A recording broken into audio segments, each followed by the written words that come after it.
मैं नीतीश पोटर स्वागत करता हूं आपका पीएम क्लासेज में। जैसा कि आप सबको पता है 10th क्लास बल्कि 9th से लेकर 12th तक चारों क्लासों का सिलेबस 30% रिड्यूस कर दिया गया है, कम कर दिया गया है। तो अपने जैसे कि 15 चैप्टर थे, अपने मैथ्स की बुक में 15 चैप्टर थे, उसमें से 5 चैप्टर को कम कर दिया गया है। बाकी के अपने अब जो एग्ज़ाम में आने वाले हैं वो 10 चैप्टर ही हैं। तो हम पहले 10 चैप्टर को पढ़ेंगे, उसके बाद बचे हुए जो चैप्टर इस साल 2021-22 में जो बोर्ड एग्ज़ाम होगा आरबीएससी का, उसमें नहीं आएंगे, उनको हम बाद में करेंगे। ठीक है, उनको भी पर स्टडी करेंगे, क्योंकि आगे जो बच्चा मैथ लेगा 11th में जाके, उनको तो बेसिक होना ज़रूरी है अच्छा सा। ठीक है, तो हम आगे बढ़ते हैं, आज नया चैप्टर स्टार्ट करते हैं हम। उसका नाम है बहुपद। सेकंड नंबर चैप्टर है अपना बहुपद। एक्सरसाइज सेकंड है, इसका नाम है पोलिनोमियल यानी बहुपद। ठीक है, बहुपद अपना सेकंड चैप्टर है जिसका नाम है बहुपद। तो इसमें क्या है, बहुपद आपने कक्षा 9th में पढ़ा होगा। बहुपद क्या होता है? बहुपद जिसमें चर और अचर दोनों विद्यमान होते हैं। जैसे कि मान लीजिए बहुपद की हम थोड़ी बहुत जानकारी ले लेते हैं। x+2 ये क्या है? इसको हम बोलते हैं रेखिक बहुपद। ये होता है रेखिक बहुपद। ठीक है, दूसरा अगर इसकी घात क्या है 1, इस कारण इसको हम क्या बोलते हैं? रेखिक बहुपद। दूसरा x² + 3 माइनस कुछ भी आ जाए ऐसे, बस ये मान लो, तो ये होता है अपना द्विघाती बहुपद। क्या होता है? द्विघाती बहुपद। ये द्विघाती मतलब इसकी घात कितनी है? 2, इसलिए हम इसे क्या बोल रहे हैं? द्विघाती बहुपद। अगला देखिए x³ - 3x + 4 ऐसा कुछ आ जाए तो उसको क्या बोलेंगे? त्रिघाती बहुपद।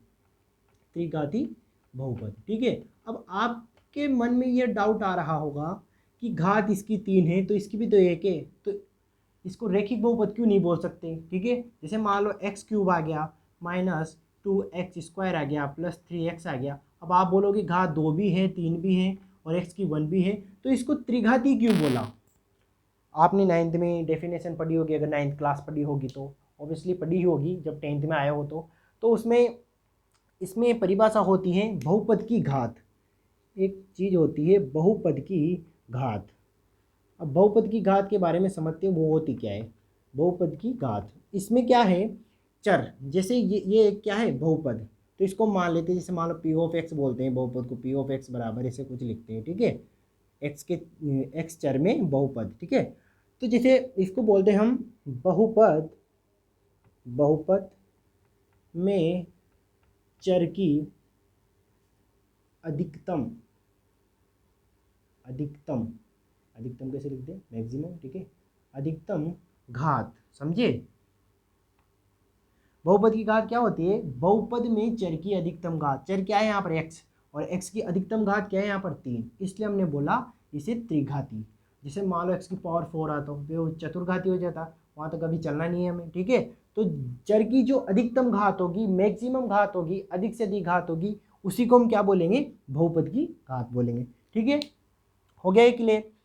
चलो, ये तो बेसिक था क्योंकि अपने 9th में पढ़ा था, इस पर ज़्यादा हमें ज़्यादा मेहनत करनी है नहीं क्योंकि ये तो हमें पता है। ठीक है, आगे बढ़ते हैं। अब अगली चीज़ देखिए, जैसे रेखिक बहुपद के बारे में पढ़ते हैं थोड़ा बहुत, फिर आगे चलेंगे हम। रेखिक बहुपद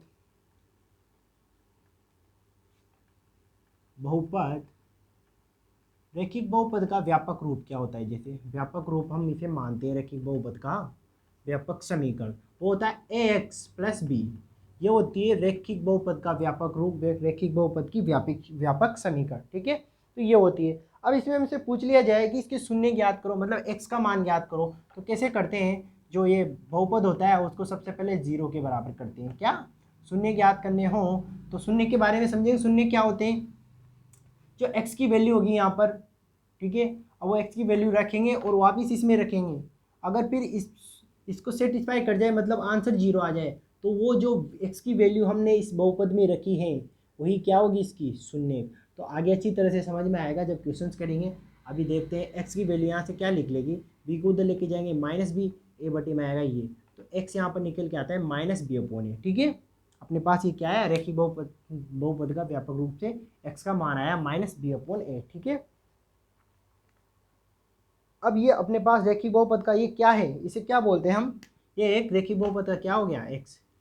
इसे बोलेंगे हम शून्य। रैखिक बहुपद का क्या है? शून्य। ठीक है, जो x का मान है ना यही क्या है? शून्य। क्योंकि जब आप x का मान यहाँ पर देखो, सेटिस्फाई करवा दे, इसे इक्वेशन 1 दे दो, फ्रॉम इक्वेशन 1। ठीक है, समीकरण 1 से देखिए ax+b। ठीक है, अब इसको अगर x का मान रखने पे 0 आ गया तो हम कह सकते हैं ये क्या है? x बराबर -b/a, इसका शून्य के। तो a मल्टीप्लाई x की वैल्यू है -b/a। ठीक है, प्लस b, ऐसे कैंसिल हो जाएगा, -b + b बराबर 0 आ रहा है, तो इसलिए हमने कहा कि ये इसका शून्य के। ठीक है, अब देखो ये हो गया अपना व्यापक रूप। ठीक है, नोट कर लीजिए। चलो आगे बढ़ते हैं। अब अगला होता है अपना, चलो देखते हैं इसमें कोई क्वेश्चन हो तो क्वेश्चन लेने दो। अभी इस पर कोई क्वेश्चंस नहीं करने हमें, हम एक्सरसाइज की तरफ बढ़ते हैं। एक्सरसाइज 1.1 में क्या है? देखो ऐसे बेसिक नॉलेज तो वो जैसे जैसे टॉपिक पढ़ेंगे हम, जैसे जैसे नया टॉपिक पढ़ते जाएंगे उसके क्वेश्चंस भी आएंगे, तो टॉपिक को हम साथ के साथ पढ़ेंगे और उसके क्वेश्चंस भी साथ में ही करेंगे, तो क्या है आपको कुछ भी प्रॉब्लम नहीं होगी, आसानी से समझ में आएगा। अब जैसे देखिए आपको पैराबोला यानी परवलय के बारे में थोड़ी सी नॉलेज जानकारी दे देते हैं। परवलय होता क्या है? जैसे आपने कभी पढ़ा होगा व्रत तो ये होता है। ठीक है, व्रत गोल होता है, पता है, वर्ग जिसकी चारों भुजाएं बराबर, आयत होता है जिसके आमने सामने की भुजाएं बराबर। ठीक है, ऐसे इनके बारे में पढ़ा होगा। लेकिन आपने कभी परवलय सुना है? परवलय क्या होता है? परवलय जैसे देखिए, परवलय में आपको बता दूं ऐसे तो 4 प्रकार के होते हैं। एक तो ये होता है, एक ये होता है, और ये होता है, और ये होता है। ये एक्स वाई निर्देशांक के अक्ष के अनुदिश चलते हैं। ठीक है, एक्स वाई अक्ष के अनुदिश होते हैं। ठीक है, तो इसके बारे में भी आपको समझने की जरूरत नहीं है। जब आप 11th वगैरह में अगर मैथ्स लोगे तो वहाँ पर अच्छी तरह पढ़ोगे इसको। अभी हम जो पढ़ रहे हैं चैप्टर बहुपद, उसको समझते हैं। जैसे देखिए परवलय में क्या क्या हो सकता है। ठीक है, सबसे पहले स्टेप पहला ले देते हैं, इसमें समझना है हमें। ओ दे दिया, इसको x मान लेते, इसको x डैश मान लेते, y मान लेते, y डैश मान लेते। आप जानते हैं इधर प्लस वाले पूर्णांक होते हैं, प्लस वाले। ठीक है, तो ऐसे होते हैं। इधर क्या होता है? इधर -1 -2 y का नेगेटिव होते हैं। इधर क्या होते हैं? -1 -2, और इधर 1 और 2। इधर x पॉजिटिव, इधर x नेगेटिव, इधर y नेगेटिव, इधर y पॉजिटिव। ठीक है, तो देखिए जो पैराबोला बनाते हैं हम, पहली स्थिति अपनी ये होती है पैराबोला की। अभी देखिए x को कितने, जो x अक्ष है उसको कितनी जगह काट रहा है? 2 जगह काट रहा है। तो हम यहाँ पर क्या लिखेंगे? उसका आंसर क्या लिख सकते हैं? क्योंकि हम शून्य के बारे में पढ़ रहे हैं ना, अभी हमने शून्य निकाला था कि वो बता। अब हमसे पूछा जाए किस पैराबोला के अनुसार बताइए, पैराबोला के अनुसार बताइए कि आपको बता दूं मैं सबसे पहले एक चीज़, ax² + bx + c, ये क्या है? ये द्विघात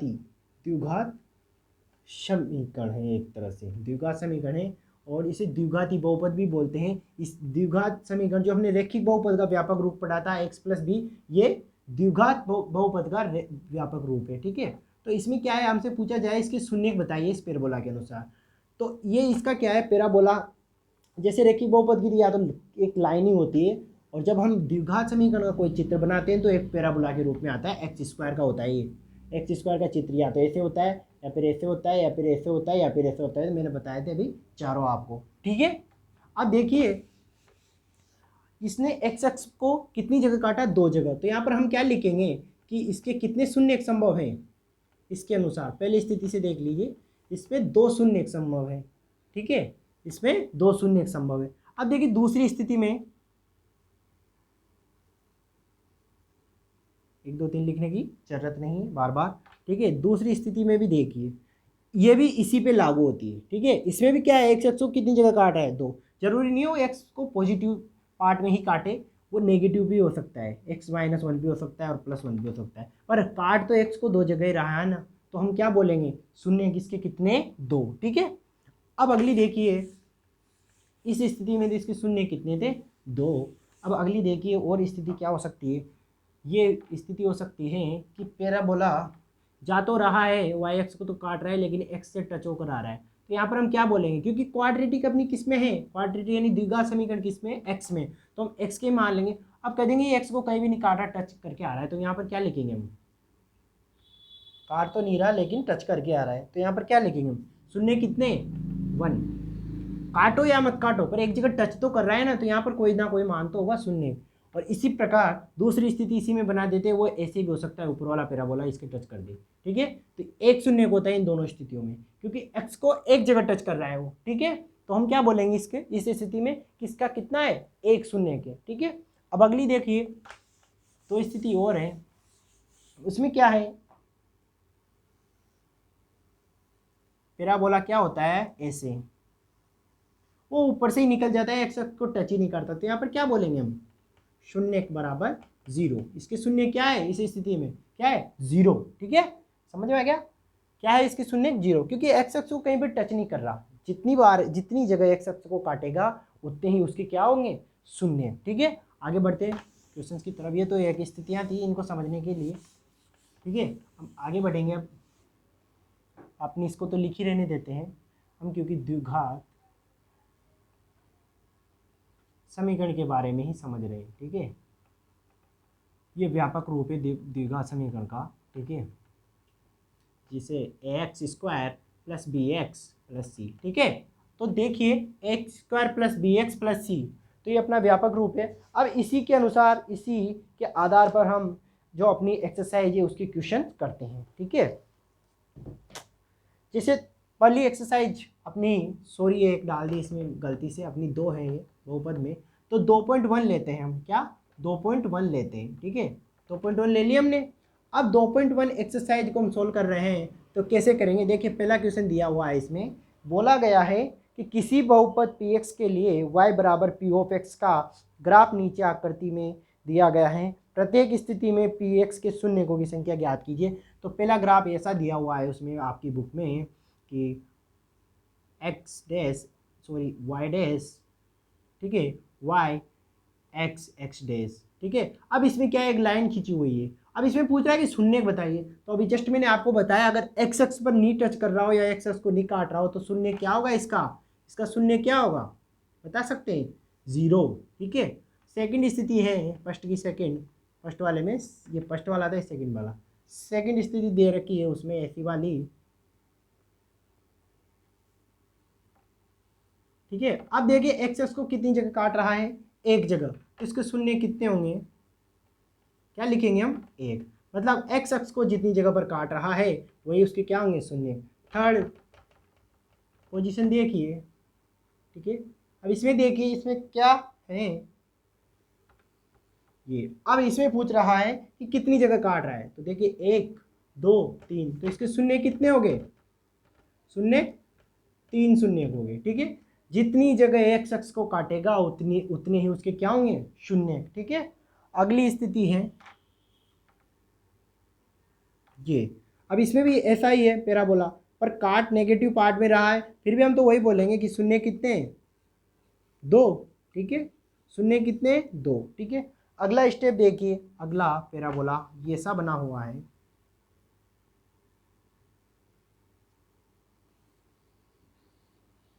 वन टू थ्री फोर जगह काट रहा है, तो 4 जगह काटा, तो हम क्या लिखेंगे, शून्य बराबर कितना हो गया, 4, ठीक है। ऐसे ही लास्ट स्टेप देखिए, उसमें दिया हुआ है, हमें इसे ध्यान से देखना है, इसे ध्यान से समझना है, ऐसा करके, सॉरी यहीं से टच करके उसे निकाला हुआ है, टच कर दिया और यहीं से ऊपर लेकर, अब देखो 1 2 और 3 जगह टच किया हुआ है एक्स एक्सिस को, तो यहाँ पर क्या बोलेंगे, शून्य कितने होंगे इसके, शून्य के बराबर 3, ठीक है। अब देखो इसमें कोई डिफिकल्ट नहीं है पैराबोला, जहाँ पर एक बात ध्यान रखना, ऐसे डायग्राम देकर पूछ ले कि इस ग्राफ की सहायता से बताइए कि पी ऑफ एक्स बहुपद के शून्य क्या हैं, तो आपको कुछ नहीं करना, जितनी जगह एक्स एक्सिस को काटे उतने उसके क्या होंगे, शून्य होंगे, ठीक है। आगे बढ़ते हैं हम। अब ये अपना ऐसा हाई लेवल का पार्ट था नहीं, इसमें तो बस आपको इतना सा याद रखना था कि जितनी जगह एक्स एक्सिस को काट रहा है वही अपना क्या होगा, बहुपद का शून्य होगा, ठीक है, उतने ही शून्य होंगे। अब आगे बढ़ते हैं हम, शून्य और गुणांकों के बारे में पढ़ेंगे। जैसा कि मैंने आपको बताया था अभी तक कि रैखिक बहुपद में मैंने आपको बताया था कि ax प्लस बी उसका क्या है, व्यापक समीकरण है। अब द्विघात समीकरण के बारे में पढ़ रहे हैं हम, द्विघात बहुपद, द्विघाती बहुपद, ठीक है। तो ये द्विघाती बहुपद है, इसी के बारे में पढ़ेंगे। जैसे ए एक्स स्क्वायर दिया है उसने बी एक्स प्लस सी, ठीक है। तो ये व्यापक रूप है अपना। अब देखिए इसमें हम दो चीज़ों के बारे में पढ़ेंगे, शून्यकों का योग और शून्यकों का गुणनफल, ठीक है। शून्यकों का योग और शून्यकों का गुणनफल।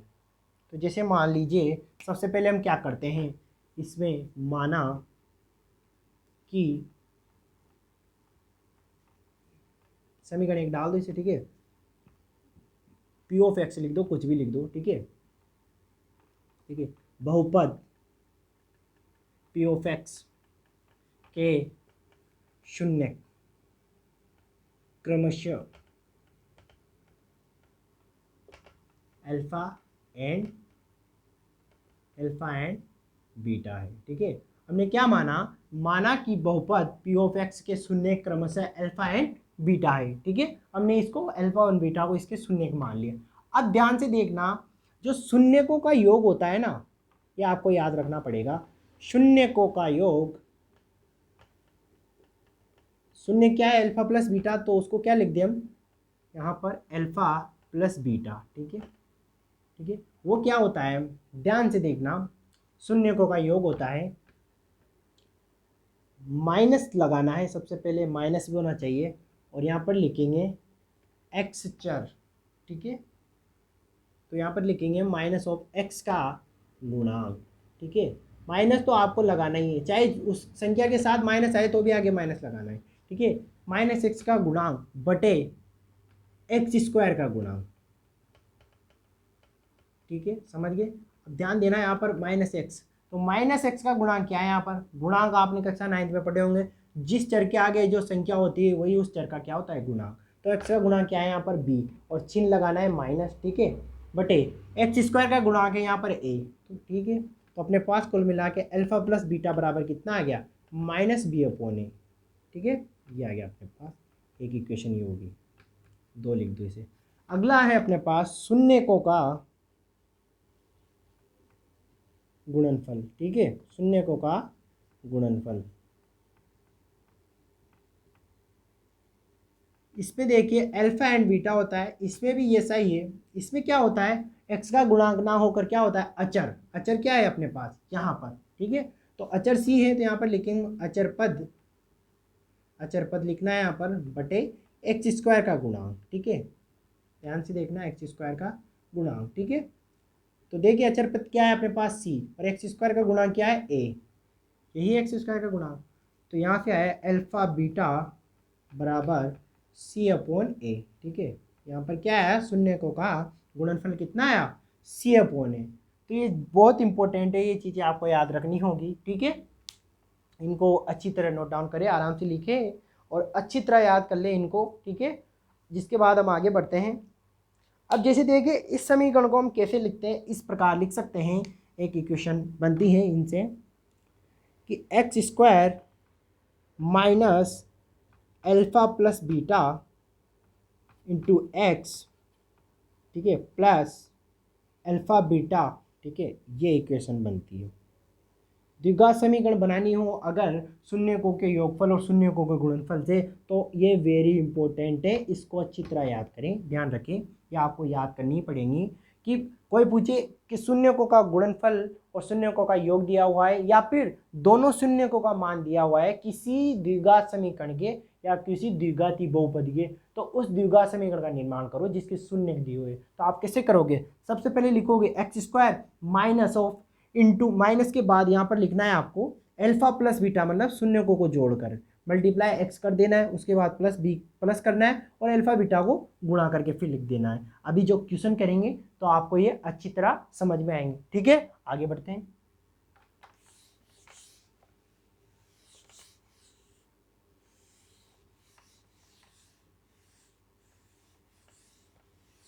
देखिए एग्जाम्पल से स्टार्टिंग करते हैं हम। एग्जाम्पल नंबर 3 है हमारा, हम सारे एग्जाम्पल करेंगे लगभग, ठीक है। और आपको एक्सरसाइज खुद सोल्व करें अपने आप से, जब आपको एग्जाम्पल बता दे एक्सरसाइज खुद करोगे तो आपको कॉन्फिडेंस आएगा, ठीक है।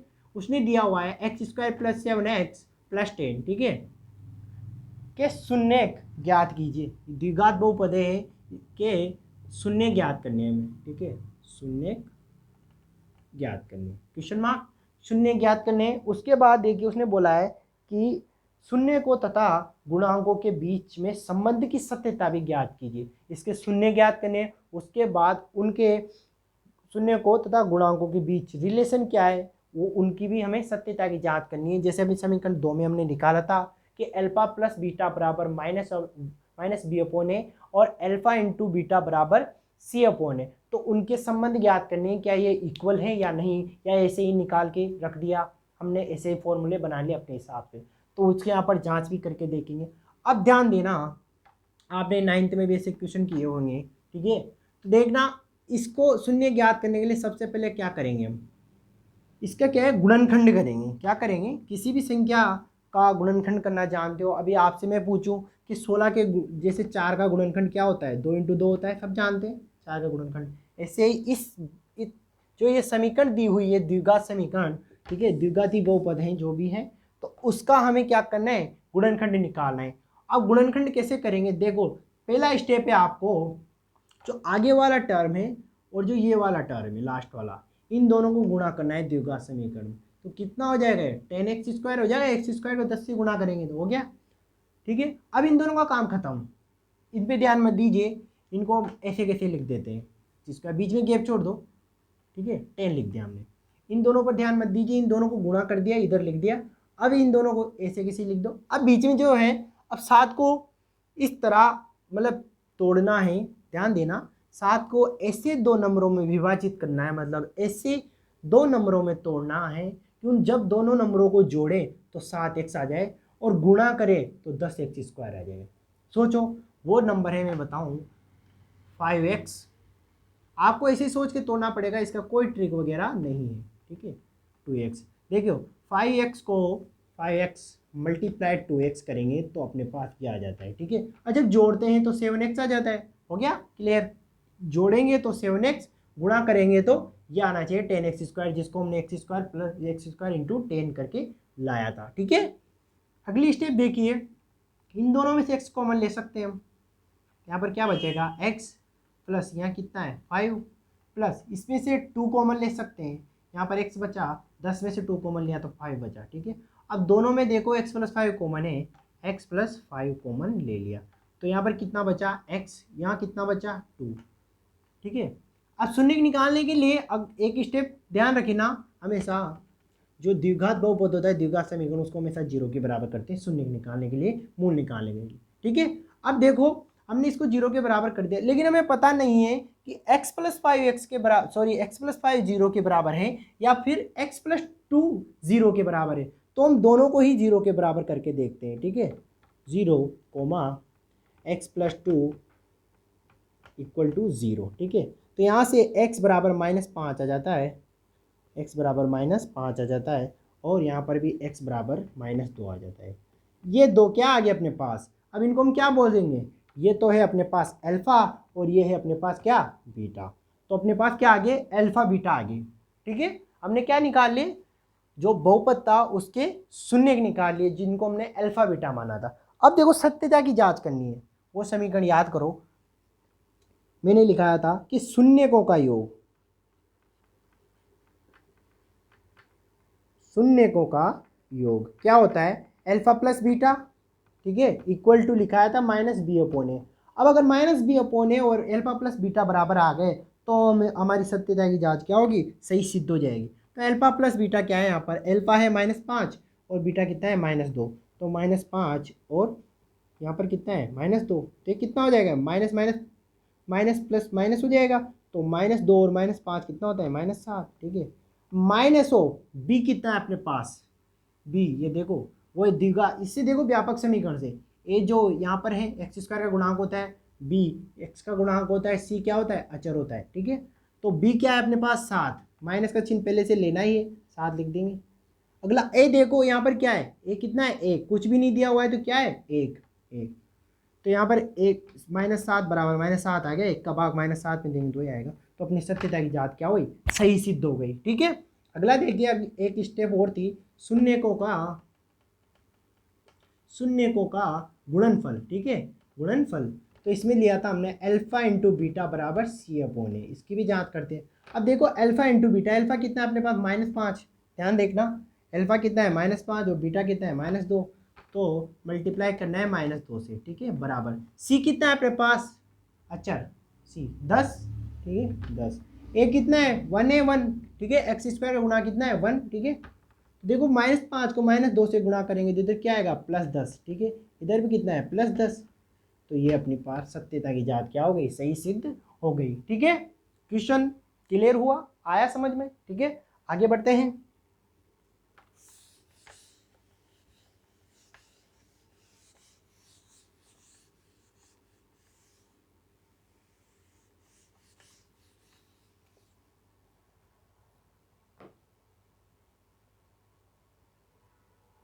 एग्जाम्पल नंबर 3 है, वेरी इजी, आप आराम से कर सकते हैं उसमें, उसमें भी सेम ऐसा ही करना है। मैं आपको शून्य निकाल के दिखा देता हूँ एग्जाम्पल नंबर 3 के, आराम से आप कर सकते हैं। x² -3 दिया हुआ है, ठीक है।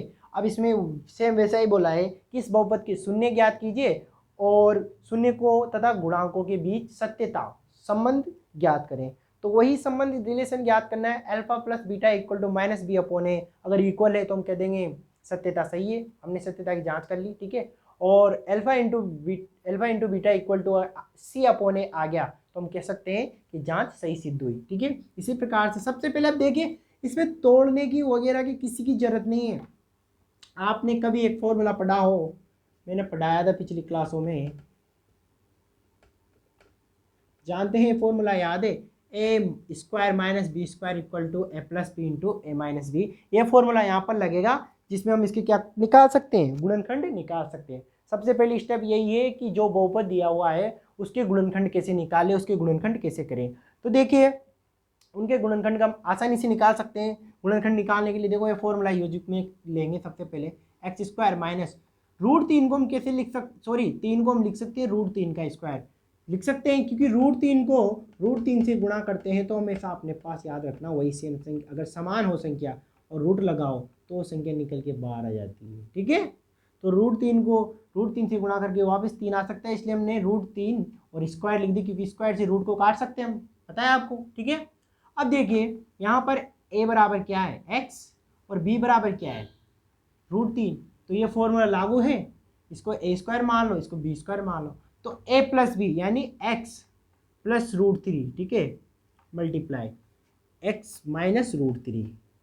और शून्य शून्य निकालने के लिए मैंने बताया आपको इसको 0 के बराबर करना होता है, ठीक है। इस फॉर्मूले से गुणनखंड कर दिए हमने इसके, ठीक है, x + √3 मल्टीप्लाई x - √3। अब इसमें भी पता नहीं है कि कौन सा 0 है, x + √3 0 है कि x - √3 0 है, क्योंकि हो सकता है एक ही 0 हो और उससे 0 से दूसरी को गुणा किया अपने आप 0 आ गया, इसलिए हमें पता नहीं है कौन सा 0, इसलिए हम दोनों को 0 मानते हैं। x + √3 equal to 0, x - √3 equal to 0, ठीक है। अब देखिए x इक्वल टू हो जाता है -√3 और यहाँ पर होता है x इक्वल टू √3, ठीक है। अब इसके शून्य क्या है -√3, √3, इसको अल्फा मान लो, इसको बीटा मान लो, ठीक है, उल्टा सुल्टा कैसे भी मानो। अब सत्यता की जांच करनी है, वैसे alpha plus beta equal to -b/a में रख देना, अल्फा प्लस बीटा -√3 और +√3, तो क्या होगा यहाँ पर 0 हो जाएगा ये, तो -b कितना है b। अब देखो x का गुणांक नहीं है अपने पास, क्योंकि -b किसका गुणांक होता था b, हम किसका लेते थे गुणांक को, x का लेते थे ना, x का तो ये गुणांक, तो x का गुणांक अपने पास क्या है 0, मतलब b क्या है यहाँ पर 0, नीचे कुछ भी हो एक तो 1 है इसे, तो 0 0 बराबर 0, ऐसे ही गुणा वाला भी कर लेना, आपको क्लियर हो जाएगा, ठीक है। आगे बढ़ते हैं, सेम वैसा ही है क्वेश्चन।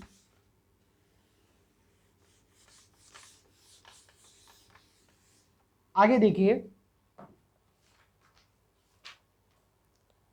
अब देखो वो जो एक क्वेश्चन तो ये था कि हमें बहुपद दिया हुआ है, द्विघात समीकरण दी हुई है, उसके शून्य निकालने और उन शून्यकों के गुणांकों की सत्यता की जांच करनी है, ठीक है। और अगला एक और क्वेश्चन है जिसमें अपने 2.2 के सारे क्वेश्चन कर सकते हैं। उसमें ये दिया हुआ है कि द्विघात बहुपद ज्ञात करना है हमें और शून्यकों का योग और शून्यकों का गुणनफल दिया हुआ है। तो ठीक है, एग्जाम्पल नंबर कितना है अपना, ये एग्जाम्पल नंबर 4 है, ठीक है। हमें द्विघात समीकरण निकालनी है, द्विघात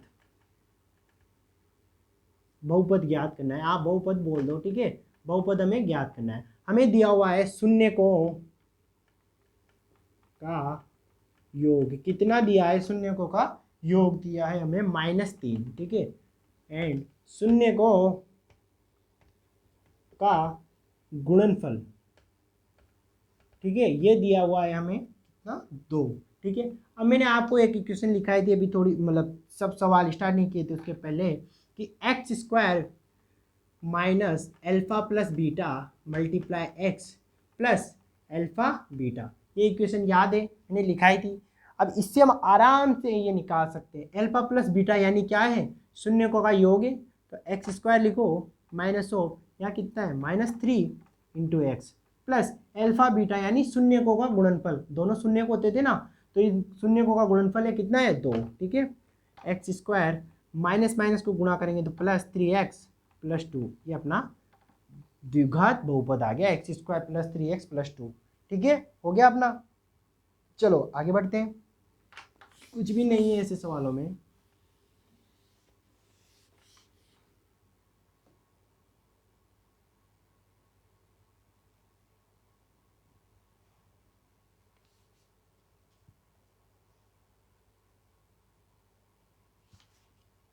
चलो एक्सरसाइज की क्वेश्चन करते हैं हम।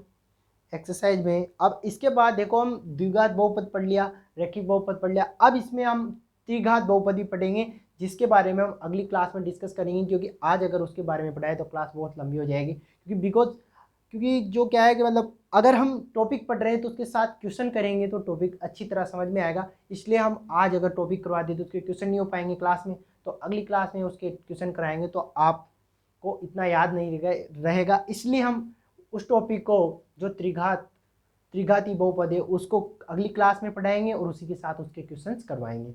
तो एक दो क्वेश्चन ले लेते हैं हम एक्सरसाइज 2.2 के, ठीक है, 2.2 के एक दो क्वेश्चन ले लेते हैं।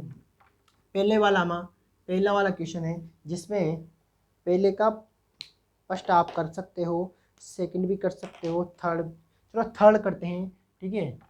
6x², इसका थर्ड लेते हैं, 6x² -7x और -3 दिया हुआ है, ठीक है। इसमें -3 इधर दिया हुआ है, 7x पीछे दिया हुआ है, उससे कोई प्रभाव नहीं पड़ने वाला, आगे पीछे कैसे भी लिख सकते हैं। अब ध्यान देखिए, मैंने आपको फर्स्ट स्टेप ये बताई थी, आगे वाले और पीछे वाले को गुणा करते हैं, 6x² मल्टीप्लाई -3, ठीक है, तो कितना हो यहाँ पर -18, 3 × 6 कितने होते हैं, 3 × 6 18, तो 18x² हो गया क्या, -18x²। अब देखो, ऐसे दो टुकड़े करने हैं -7x के, कि गुणा करें तो 18x आ जाए, 18x² आ जाए, और -18x² आ जाए, और जोड़ें तो -7x आ जाए। सोचो ऐसे कौन से टुकड़े हो सकते हैं, ठीक है, मैं बता देता हूँ। 6x² -9x + 2x -3, देखो गुणा करेंगे -9x को +2x से तो -18x² आता है, और -9x + 2x करते हैं तो -7x बनता है। हो गया, क्लियर हो गया ये, ठीक है।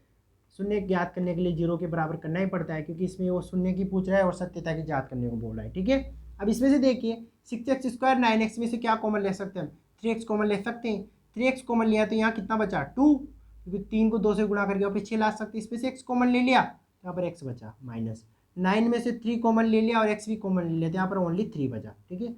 यहाँ से हम माइनस कॉमन ले सकते हैं, सॉरी +1 कॉमन लेंगे यहाँ पर 1, तो 2x -3 बच जाएगा बराबर 0। अब देखिए 3x और 1 में क्या कॉमन है, 2x -3 कॉमन है दोनों जगह पर, तो 2x -3 मल्टीप्लाई क्या आएगा, 3x + 1, ठीक है।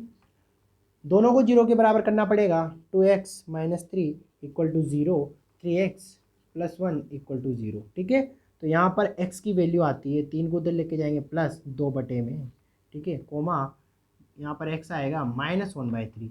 तो इसके कितने शून्य का है, 2, x = 3/2 और x = -1/3, तो इसके 2 शून्य का आगे अल्फा बीटा मानो, वही अल्फा प्लस बीटा = -b/a वाला फॉर्मूला लगाकर इनको सत्यता की जांच कर सकते हैं, ठीक है। बाकी के आप कर सकते हो, बहुत इजी है सारे सवाल, ठीक है। इसका एक क्वेश्चन और ले लेते हैं हम।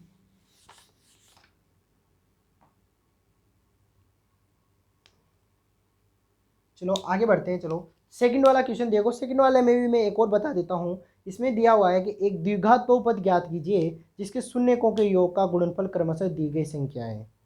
ठीक है, उसने द्विघात बहुपद ज्ञात करने को बोला था, जिसकी जो मैंने अभी जस्ट इस क्वेश्चन को करवाने से पहले क्वेश्चन कराया था वैसा ही क्वेश्चन है कि द्विघात बहुपद ज्ञात करो जिसके शून्यकों के योग और गुणनफल दिए हुए हैं। जो हम सेकंड ले लेते हैं, चलो ठीक है। उसने दिया हुआ है हमें √2, 1/3। ठीक है, तो उसने दिया है शून्यकों का गुणनफल और योगफल दिया हुआ है। तो शून्यकों का गुणनफल योगफल मतलब पहले योगफल दिया है और गुणनफल बाद में। तो अल्फा प्लस बीटा दिया है √2 और गुणनफल अल्फा इंटू बीटा बराबर 1/3 दिया है। वही समीकरण घिसा पिटा, x² minus of alpha plus beta multiply x plus alpha beta. ठीक है, x² को x² रख दो, माइनस अल्फा बीटा कितना है √2 इंटू एक्स हो गया। ठीक है, प्लस 1/3 हो गया। ठीक है, अब देखो इसको नॉर्मल तरीके में बदलने के लिए क्या करेंगे हम, 3 से गुणा कर दो सारी समीकरण को, ये ताकि बटे वाला 3 खत्म हो जाएगा। तो 3x² हो गया, माइनस 3 को √2 से गुणा करेंगे तो 3√2x, और यहाँ पर 3 को 3 से गुणा करेंगे, 3 को 1/3 से, तो 1 ही बचेगा, 3 से 3 करके।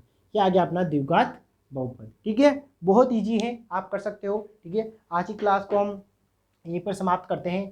ठीक है, इसके लगभग हम वो सारे क्वेश्चंस नहीं करेंगे जो जिसमें एक ही चीज़ पूछी गई हो। जैसे फर्स्ट वाला क्वेश्चन था उसमें हम जैसे शून्यकों का गुणनफल शून्य ज्ञात करने को बोला, तो सारे क्वेश्चन में हम शून्य ज्ञात करने को बोला, तो हर क्वेश्चन कराने की ज़रूरत नहीं है, आप कर सकते हैं। एग्जाम्पल मैंने कंप्लीट ही करवा दिए। और सेकंड वाला है उसमें भी शून्यकों का योग और गुणनफल दिया हुआ है, ये समीकरण लगाएं, x² minus alpha plus beta into x plus alpha beta, और आराम से आंसर निकाल सकते हैं। ठीक है, आज की क्लास को यहीं पे समाप्त करते हैं, और चैनल को सब्सक्राइब करें, लाइक करें, और अपने दोस्तों को आगे बेनिफिट दें, उनको पहुंचाएं। Thank you so much, okay bye.